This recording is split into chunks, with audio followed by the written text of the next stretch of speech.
Episode 3 of job కష్టాలు series. Last వీడియోలో చెప్పాను కదా, హెచ్సిఎల్ ఆఫర్ లెటర్ వచ్చి జాయినింగ్ ఇచ్చిన నోయిడా లొకేషన్ అవడం వల్ల వెళ్ళడం పేరెంట్స్కి నాకు కూడా ఇష్టం లేదు. ఇంకొక పక్కన ఎన్ని రోజులైనా సోప్రా స్టీరియా నుంచి సెకండ్ రౌండ్కి సంబంధించిన మెయిల్ అస్సలు రాలేదు.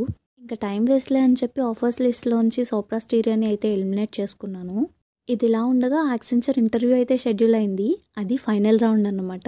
చాలా నర్వస్గా ఉన్నాను, ఎందుకంటే ఇప్పటిదాకా చాలా ఆఫర్స్ ఉన్నాయని అనుకున్నాను, కానీ ఏది మన చేతిలో ఉందనే ఒక కాన్ఫిడెన్స్ అయితే లేదు. బీటెక్ లాస్ట్ 4 monthsలో యాక్సెంచర్కి సంబంధించిన ఫస్ట్ అండ్ సెకండ్ రౌండ్స్ అయితే క్లియర్ చేశాను. ఫస్ట్ రౌండ్లో 2 సెక్షన్స్ ఉంటాయి. సెక్షన్ 1లో ఏమో quant, reasoning, aptitude, English, verbal communication ఇలాంటివన్నీ ఉంటాయి. సెకండ్ పార్ట్లో ఏమో జావా, ఎస్క్యూఎల్, సి++, ఇలాంటివన్నీ ఉంటాయి. ఈ టెక్నికల్ రౌండ్ 1 అంతా కూడా మల్టిపుల్ చాయిస్ క్వశ్చన్సే ఉంటాయి. టెక్నికల్ రౌండ్ 2లో అయితే 2 కోడింగ్ క్వశ్చన్స్ ఉంటాయి. ఒకటి easy to medium and 2 medium to difficult ఉంటాయి. ఈ 2 రౌండ్స్ క్లియర్ చేసిన తర్వాత ఫైనల్ ఇంటర్వ్యూ షెడ్యూల్ అవుతుంది.